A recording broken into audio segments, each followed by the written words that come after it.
سب دیکھنے اور سننے والوں کی خدمت میں محبت بھرا سلام ناظرین۔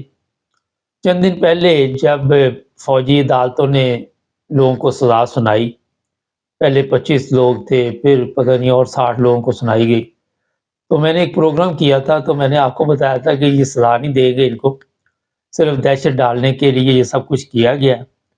اور اس میں جو چیزیں تھیں وہ یہ بھی تھی کہ انا کا مسئلہ تھا۔ اگر انہوں نے سزا سنا دی تھی، اس کے بعد یورپین یونین اور دوسرے ممالک امریکہ، انگلینڈ وغیرہ نے یہ کہا تھا کہ یہ انسانی حقوق کے خلاف ہے، لیکن اب خانہ پوری بھی کرنی تھی، کوئی اپنی بھی عزت رکھنی تھی، تو میں نے اس وقت بتایا تھا کہ یہ لوگ آزاد ہو جائیں گے۔ تو آج 19 لوگوں کی سزا معاف ہو گئی، 105 ہے شاید ٹوٹل، یہ 106 ہے، ان میں سے 19 کی معاف ہو گئی اور باقی کی اپلیکیشن بھی وہاں پہ پڑی ہوئی ہیں، اور کچھ کی اور معاف کر دی جائے گی، کچھ آگے عدالت میں جائیں گے، وہاں سے یہ کیس ختم ہو جائے گے۔ جو اصل ہمارے جرنیلوں کا مقصد ہے وہ یہی ہے کہ بتانا کہ آج بھی پاکستان کا سسٹم جو مکمل طور پر چل رہا ہے وہ ہمارے جرنیلوں کے ہاتھ میں۔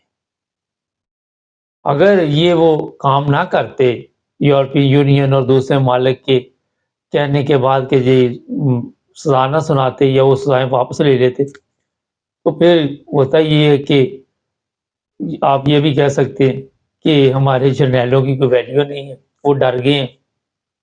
تو اسی لیے جن لوگوں کو تو رگڑا لگ گیا 1.5-2 سال سے، اب 1.5-2 سال تک یہ کیس چلتے رہے، ویڈیو سامنے تھی، ہر چیز سامنے تھی۔ اصل مقصد یہی تھا کہ ڈرانا، اور ڈرانے کے لیے کسی پہ کو بھی کیس ڈال دیتے۔ ابھی وہ جو سابق صدر تھے علوی صاحب، ان کے اوپر بھی 2-3 دہشت گردی کے کیس ڈال دیے۔ جو بھی قابو آتا ہے اس کے اوپر کیس ڈال کے اور اس کو خراب کرنے کا ان کا جو منصوبہ آتا ہے اس میں یہ بار کامیاب رہ جاتے ہیں، باقی لوگ ڈر جاتے ہیں۔ اور یہی وجہ ہے کہ پنجاب میں آج بھی آپ دیکھتے ہیں کہ وہاں پہ لوگ جو ہیں وہ ڈر اور خوف کی وجہ سے نہ کبھی کھل کر کسی جلسے جلوس میں جاتے۔ تو اس لیے فکر مند ہونے کی ضرورت نہیں ہے۔ کچھ ویڈیوز اس وقت سوشل میڈیا پہ چل رہی، بڑی تکلیف دہ ویڈیو، ایک فوجی ٹرک ہے اور اس کا مذاق اڑا رہے لوگ، اس کا تمسخر اڑایا جا رہا ہے۔ آپ اندازہ لگائیں کہ جب عوام اپنی فوج کا تمسخر اڑائے، اور مختلف طریقوں کے ساتھ سوشل میڈیا پہ بھی اسی طرح کی پوسٹ ہوتی ہے، کوئی کہہ رہا ہے یہ وہاں پہ پتلونے چھوڑ کے بھاگ گئے بنگلہ دیش میں، انڈیا نے ان کو پکڑ لیا، کوئی کہہ رہا ہے جی یہ کارگل میں ان کو شکست ہوئی، کوئی جنگ نہیں انہوں نے جیتی، اور عوام پہ اپنی پہ ظلم کر رہے ہیں۔ اس میں تو کوئی شک نہیں ہے۔ ابھی پچھلے دنوں ایسے وزیر اعلیٰ جن کو 33 سال جیل کی سزا سنا دی گئی، وہ بھی ختم ہو جائے گی، وہ بھی آپ کو میں ابھی بتا دیتا ہوں۔ مقصد جو ہے کہ کنٹرول کرنا، آپ اس میں کامیاب رہتے ہیں یا نہیں رہتے، آنے والے دنوں میں آپ کو پتہ چل جائے گا۔ میں ابھی نواز شریف کی ایک تقریر سن رہا تھا، میرا خیال میں آپ کو بھی سنا ہی دیتا ہوں، بہتر یہ ہے۔ میرے بھائیوں اور بہنوں، انہی لوگوں نے محب وطن اکبر بگٹی کو شہید کیا۔ انہی لوگوں کو محترمہ بینظیر بھٹو نے اپنی شہادت سے قبل لکھے گئے خط میں اپنی موت کا ذمہ دار ٹھہرایا۔ انہی لوگوں نے بلوچستان اور سندھ میں ہمارے فضائی اڈے غیروں کے ہاتھوں میں گروی رکھے۔ آپ جانتے ہیں جہاں سے ڈرون اڑتے تھے۔ انہی لوگوں نے 12 مئی کراچی اور لال مسجد اسلام آباد جیسے قتل عام کروائے۔ ہمارے غیرت مند بلوچ بھائیوں اور بہنوں کی، اچھا یہ میں آپ کو بتا رہا ہوں، انہی لوگوں نے 9 مئی بھی کروایا تھا، جنہی لوگوں نے کی یہ بات کر رہی ہے، اور انہی لوگوں نے وہ آرمی اسکول کا بھی کروایا تھا۔ اب اتنی محبت تھی نواز شریف کو انہی لوگوں کے ساتھ، مگر انہی لوگوں کے ساتھ مل کر اب اپنی عوام پہ گولیاں چلوا رہے ہیں۔ انہی لوگوں کے ساتھ مل کر اپنی عوام کے جو نقصان پہنچا رہے وہ آپ سب کے علم. یہ ہیں منافقین. میں اس لیے آپ کو منافقین کہتا ہوں کہ جو کچھ آپ ان کے چہرے دیکھ رہے ہیں اور جو اندر ان کے بھیڑیے چھپے ہوئے ہیں، جو اندر ان کے جانور چھپے ہوئے ہیں، یہ اپنے مفادات کی خاطر گدھے کوئی باپ بنا لیتے. اب پرابلم یہ ہے کہ عمران خان جو ہے ٹھیک ہے، اس میں بھی کمزوریاں تھی، اس کی ٹیم میں بے شمار کمزوریاں تھی. میں نے اس کے متعلق بھی اس وقت کافی پروگرام کیے تھے. اور جو اس وقت کا مسئلہ ہے کہ انہی لوگوں کا جن کی یہ بات کر رہے ہیں نواز شریف صاحب، اب پرابلم یہ ہے کہ نواز شریف، شہباز شریف تو بوٹ پالش کے لیے عادی ہے، عادی مجرم ہے نا.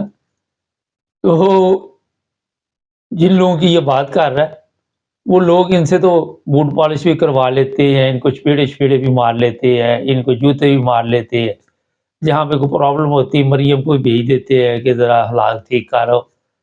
اب وہ کس طرح حالات ٹھیک کرتی ہے باقی آپ سمجھدار ہیں.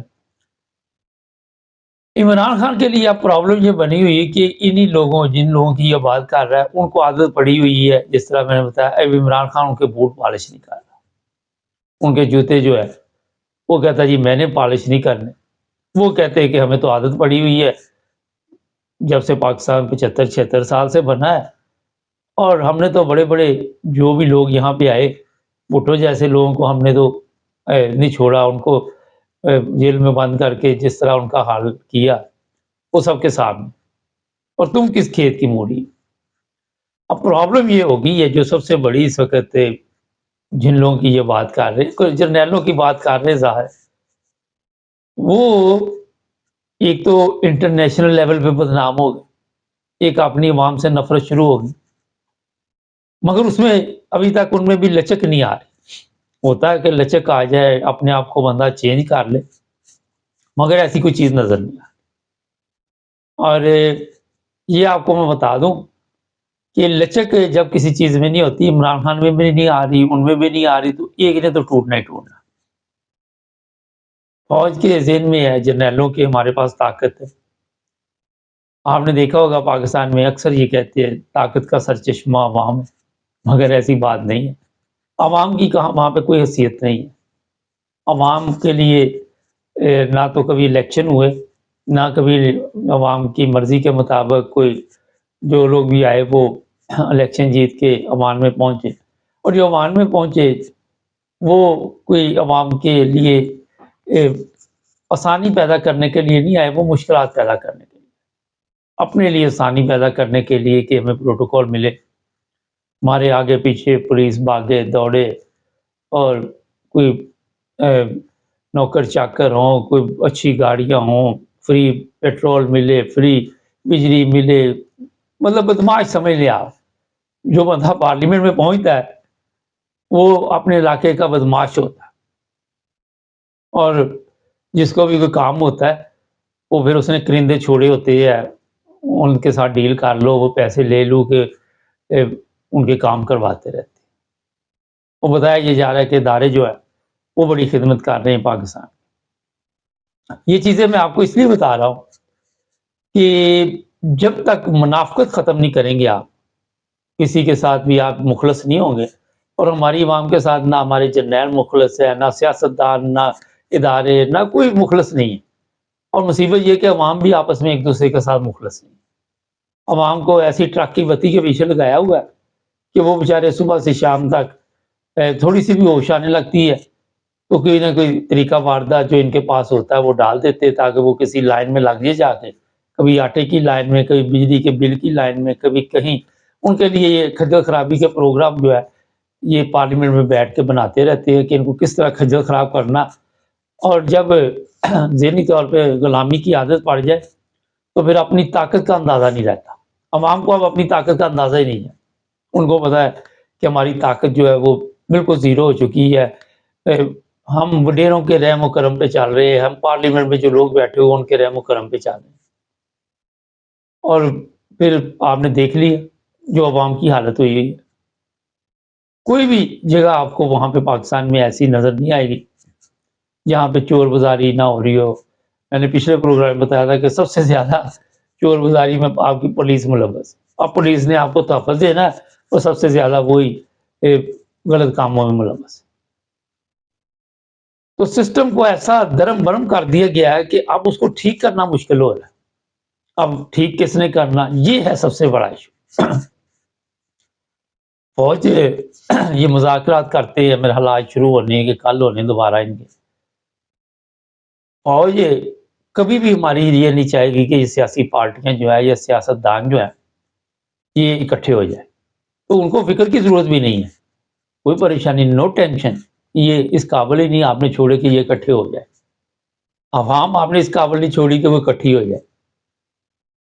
کسی چیز کی آپ کو فکر کرنے کی ضرورت نہیں ہے. جو کچھ آپ نے کیا ہے سسٹم کے ساتھ، معاشرے کے ساتھ، اس وطن کے ساتھ، اس کے بعد یہ خود بخود خجل خراب ہوتے رہیں گے، ذلیل و خوار ہوتے رہیں گے. اور اس میں بہت سے لوگوں کا خیال ہے کہ عمران خان کو شاید یہ کوئی نقصان پہنچا دے. میں نے بتایا تھا کہ اب ذرا نقصان پہنچانا مشکل ہو گیا. اب بتایا جا رہا ہے جی امریکہ کے وہ رچرڈ جو ہے اس کے بیانات کے لیے کوئی لوگ جو ہیں وہ میدان میں اتارے جائیں گے. اور قربانی ہمیشہ کمزور کی دی جاتی، پولیس والے کی دے دی قربانی، کبھی کسی کارکن کی دے دی کہ یار فلاں کو قتل کر دو، بعد میں وہ پکڑا جائے گا، ہم آپ کو چھڑا لیں گے، بعد میں دیکھا جائے گا. 2-4 مہینے اس کے گھر میں خرچہ مرچہ بھیجا، بعد میں خجل خراب، ذلیل و خوار، نو پرابلم. اور جب آپ اپنی قیمت سستی کر لیتے تو خریدنے والے کے لیے پھر ظاہر ہے کوئی اس کی ویلیو نہیں ہوتی. لیکن میں جو بات ہر پروگرام میں کہتا ہوں کہ ابھی بھی وقت ہے ہماری جو طاقتور ایجنسیاں ہیں کہ خدا کے بندو، اور کس طرح اس ملک کا کھانا خراب کریں گے آپ، کس طرح اور اس ملک کی حالت خراب کریں. کیوں نہیں ابھی تک آپ ہوش کے ناخن لیتے اس سے پہلے کہ کوئی اور ملک آ کے یہ جو جتنے بھی ممالک ہیں تباہ ہوئے عرب، وجہ یہی تھی کہ عوام جو تھی خلاف ہو گئی تھی. اور جب عوام خلاف ہو جاتی ہے پھر تھرڈ پارٹی جو ہوتی ہے وہ فائدہ اٹھاتی ہے. انہوں نے جو بھی وہاں پہ لوگ رہتے تھے ان کا بھی بیڑا گرک کر دیا اور بتایا یہ گیا کہ آزادی ملی آپ کو. آزادی کیسی کہ ملی؟ یہ شام میں اسرائیل وہاں پہ بمباری کر رہا ہے، شام آزاد ہو. آزادی کا مطلب یہ تو نہیں ہوتا کہ اب دوسرا ملک آ کے آپ کو مارنا شروع کر دے. پہلے اپنا مار رہا تھا، جو وہاں کا صدر تھا وہ بھاگ کے روس آ گیا، اب یہ اسرائیل اس کو مار رہا ہے. تو یہ جتنے کچھ بھی کیا جا رہا ہے، اگر پاکستان کے جو بھی طاقتور لوگ ہیں انہوں نے یہ منافقت نہ چھوڑی تو آپ سمجھے کہ یہ پاکستان، آپ بڑے نعرے لگاتے ہیں ہم ایٹمی طاقت ہے، ہم یہ ہے، ہم وہ ہے. تو جن کے ساتھ آپ پنگا لے رہی ہیں انہوں نے ان کے پاس تو آپ سے پہلے یہ ساری چیزیں موجود ہیں. وہ آپ میرا خیال آپ نے تو ان لوگوں کا چوری کر کے اپنا بنایا ہوگا. اپنے تو کارنامے آپ کے کوئی بھی نہیں ایسے. یاد ہوگا آپ کو وہ ہالینڈ والا کیس. تو اب جناب اگر یہ آخری جو راؤنڈ چل رہا ہے اس میں ہمارے جرنیلوں نے ہوش کے ناخن نہ لیے تو جس طرح یہ فوج کی گاڑی کی میں نے بات کی، کہیں پہ کوئی وٹے مار رہا ہے، کہیں پہ کچھ کر رہا ہے، کہیں پہ کچھ کر رہا ہے. تو یہ جو ہمارے بارڈر محفوظ نہیں ہے تو اندر سے بھی تو لوگ غدار موجود ہے. اب وہ غداری نہ کرے، جب ان کے لوگوں کے اوپر ظلم ہوتا ہے وہ پھر کہتے ہیں چلو دیکھی جائے کہ ہم دوسروں کے ساتھ مل جاتے. تو ابھی بھی وقت ہے. وہ کہتے ہیں صبح کا بھولا شام کو گھر آ جائے تو اسے بھولا نہیں کہتے. وہ خدا کا واسطہ ایسے ملک کا کچھ سوچو، اس میں جو لوگ بھی رہ رہے ہیں ان کی زندگی کا بھی سوچو. چینل کو سبسکرائب کریں، جڑے رہیں ہمارے ساتھ.